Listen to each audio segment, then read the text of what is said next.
Hi everyone, it's Lourdes Galang from Unstoppable World team of N-World. Today I will be discussing with you the multiple account strategy for 3 to 7 heads. Okay, so we will be discussing kung paano yung tamang position for 3 heads or 7 heads and kung paano mo maipoposition yung 7 heads mo kapag wala ka pang budget para sa pang-pay-in or pambayad sa 7 accounts.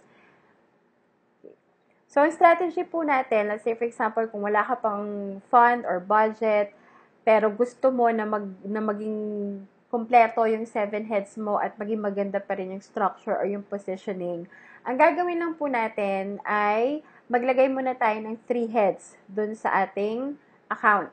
So, ang positioning po sa 3 heads natin ay ilalagay natin yung first head, second head, at saka third head in a straight line. Okay, so magkakadugtong po yan. So, yan po yung tinatawag natin na straight line.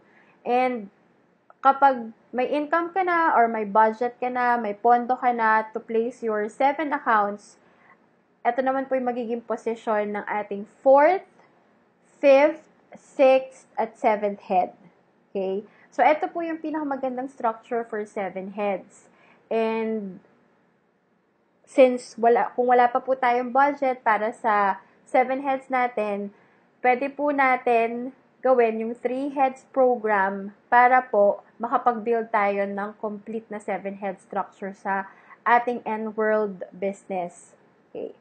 Now, pag nailagay mo na natin yung 3 heads mo, so meron ka ng first head, second head, at third head in a straight line, ang una po natin gagawin kapag merong sumali sa atin, ay ilalagay po natin under ng third head, okay, sa baba ng third head natin, ilalagay natin yung unang sumali sa atin sa Team A. Tapos itong sumali na to sa atin sa Team A, downline natin, tuturuan po natin siya na kapag meron din pong sumali sa kanya, ay ilalagay din po niya sa kanyang Team A. Okay. And then, itong sumali naman po sa kanya, dun sa naging downline mo, tuturuan din po niya, kumbaga, i-duplicate din po niya dun sa mga sasali sa kanya na maglalagay din po sila sa kanilang Team A. So, makakabuo tayo ng straight line or tinatawag natin na power legging pagdating po sa structuring or positioning sa MLM. So, pag nagkaroon na po ng power leg yan, syempre, magbibuild din po sila ng mga network nila. Maglalagay na rin sila sa kanilang Team B and yan po magiging structure nila under sa third head mo. Ngayon, pag meron pong sumali sa inyo, may pangalawang sumali, so second person na magjo-join or na magiging downline mo, ilalagay naman po natin siya sa inyong Team B. Okay? So, magkakaroon ka na ng grupo sa Team B mo kasi tuturuan din natin to na yung sumali sa Team B mo, yung downline mo, ay maglalagay din sa Team B niya. At ganun din po, i-duplicate ulit niya yung sarili niya sa mga sasali or magiging downline niya na maglalagay din po sila sa kanilang Team B kapag may sumasali. And obviously, tuturuan natin sila na mag-build ng network. So, once na makapag-build po yan ng network, kagaya ng nakikita niyo po ngayon sa screen, okay, obviously, magkakaroon po yan ng sales match bonus. Magkakaroon ng pairing of 2,100 pesos. And obviously, yung third head mo po, magkakaroon na ng income yan. Dahil meron ka ng leader sa group A mo, meron ka na ding leader sa group B mo, at meron ka ng groups, okay? Meron ka ng groups under your Team A and your Team B na nag-work at nag-build din ng kanya-kanya nilang mga teams and groups. Okay, now once kumikita na yung third head mo, okay, pwede na po tayo maglagay ng ating fourth head. Okay, so yan. So, pwede na tayo ulit bumili ng isang account which will be our fourth head na ilalagay natin under ng second head natin. Okay? So, ilalagay natin ito sa Team B. At ganun din po yung magiging strategy natin sa pagpuposisyon ng mga downlines. Okay? So, pag meron pong ulit sumali sa'yo, ilalagay mo ngayon itong sasali na to sa Team A under your fourth head naman. Okay? And then, itong sumali na to, okay, sa Team A, na nilagay mo sa Team A mo under your fourth head, ay tuturuan mo ulit kagaya ng strategy na ginawa natin sa una, na pag may sumali ay maglalagay sa Team A niya. At ganoon din lahat ng mga sasali, maglalagay din sa kanilang Team A para makabuo ng power legging or straight line at natutulungan kung sino yung mga nasa ibaba nila. At syempre, tuturuan din natin na mag-build ng kanilang mga network para din sila ay kumita. So, once na makapag-build sila ng network nila, at syempre, hindi tayo tumitigil sa pag-sponsor or sa pag-share ng business natin. So, pag may sumali ulit sa'yo, yung susunod na sasali sa'yo ay ilalagay mo naman sa Team B. Okay? So, siya yung magiging leader ng iyong Team B under your fourth head. At itong tao na to na sumali under your Team B ay tuturuan ulit natin na maglalagay ng kanyang downline dun sa Team B. At yung mga taong sasali din dito sa downline mo at sa leaders mo sa Team B, ay ganun din. Magpo-form din ng straight line or power legging. Maglalagay din sila sa kanilang Team B. Nang sa ganun ay matulungan po yung mga nasa ibaba din nito. And then, tuturuan din po natin sila na mag-build ng kanya-kanya po nilang group para sila din po ay magkaroon ng income.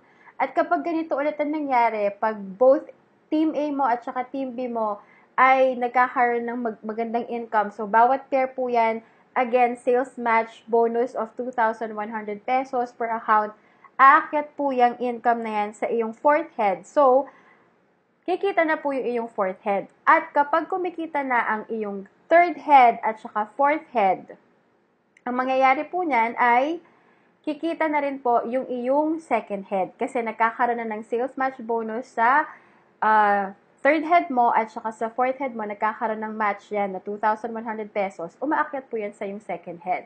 So, nakikita nyo po sa screen, kapag ang second head mo, third head mo, at saka fourth head mo ay umi-income na, obviously, kaya mo nang magdagdag ng mga panibagong accounts. Kasi meron ka ng pagkukuhaan ng budget or ng fund para mabuo mo na yung 7 heads mo. So, ang gagawin po natin, syempre, bibili na tayo ng accounts natin para mabuo yung 7 heads. So, mailalagay na natin yung 5th head, 6th head, 7th head, under sa ating first head.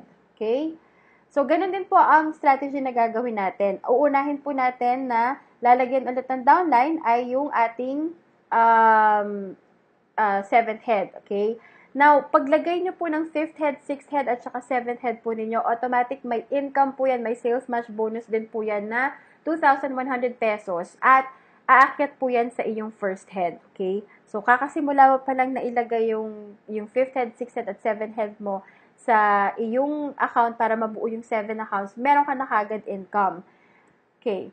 So, yung strategy po na gagawin natin, as I have said, uunahin po natin na lagyan ulit ng downline yung 7th head natin.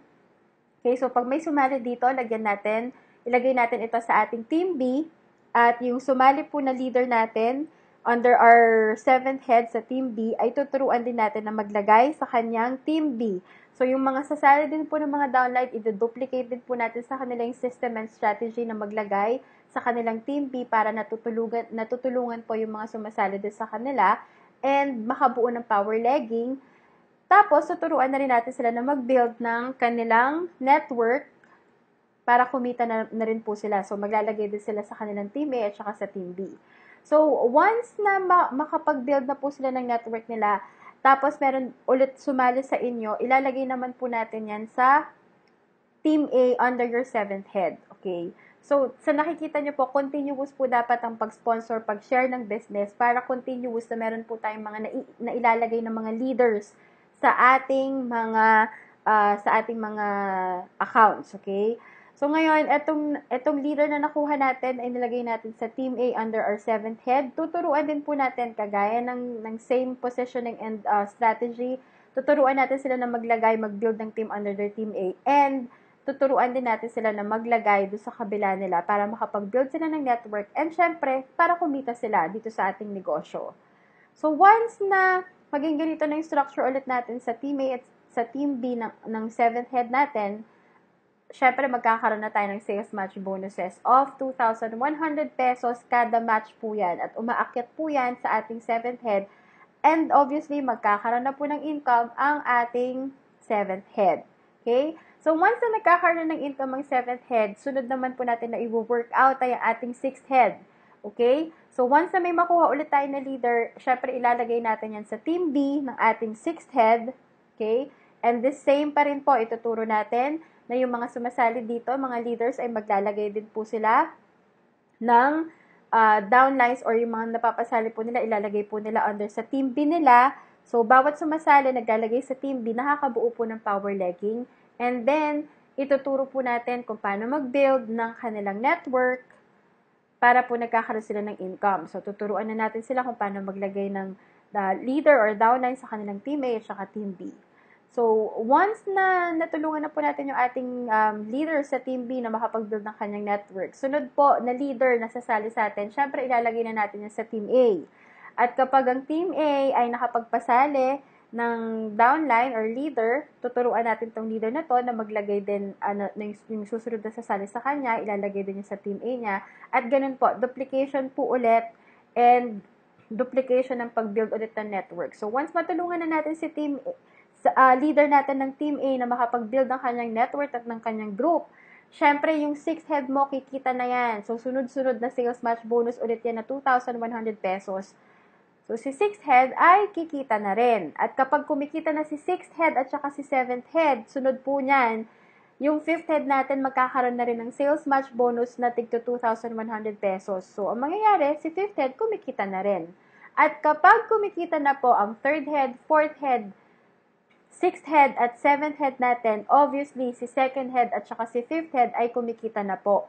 At kapag kumikita po ang grupo ng ating 2nd head at saka ng ating 5th head, okay, syempre po, ang pinakamalaking income po dyan ay yung mapupunta rin po sa ating 1st head. Kasi automatic, pag kumikita na po lahat ng heads natin sa 7 heads program natin, kumikita rin po yung 1st head natin. So, yan po yung pinakamagandang structure wherein kumikita ang 1st head, 2nd head, 3rd head, 4th head, 5th head, at 6th head, at 7th head po natin. Okay? So, tandaan lang po natin, kung wala pa po tayong budget para sa 7 heads, okay lang po yan. Kasi dito sa structure strategy po na ginawa natin, pwede po na kahit 3 heads lang po muna yung unahin natin. Sa ganitong structure, mako-control pa rin po natin na mabuo natin in a perfect structure yung ating 7 heads program. So, wag po kayong matatakot na kapag wala pa kayong pang 7 heads ay hindi muna kayo sasali or gagawin tong business ng N-World. Ngayon pa lang po, pwede nyo pong simulan yung N-World business natin kahit pang 3 heads lang po yung kaya ng budget natin. Sa ganitong paraan po, kikita pa rin po tayo ng malaki at mai-position pa rin po natin na maayos yung ating 7 heads. So again, this is Lourdes Galang from Unstoppable World team of N-World. I hope that you have learned a lot sa positioning, sa strategy, pati sa paggawa ng structure for our 7 heads at saka yung diskarte natin kung paano natin masisimulan yung N-World business na kahit wala tayong pondo para sa pang 7 heads ay magagawa pa rin natin. And yung strategy para sa 3 heads din. So if you have any questions or meron pa po kayong clarifications para sa strategy ng multiple heads sa N-World business natin, ay you can contact us through email, through SMS, through Facebook, and we'll assist you and will help you na ma-position natin ng tama yung multiple heads para sa N-World business. Okay? So that's it for now. See you for the next training. Bye!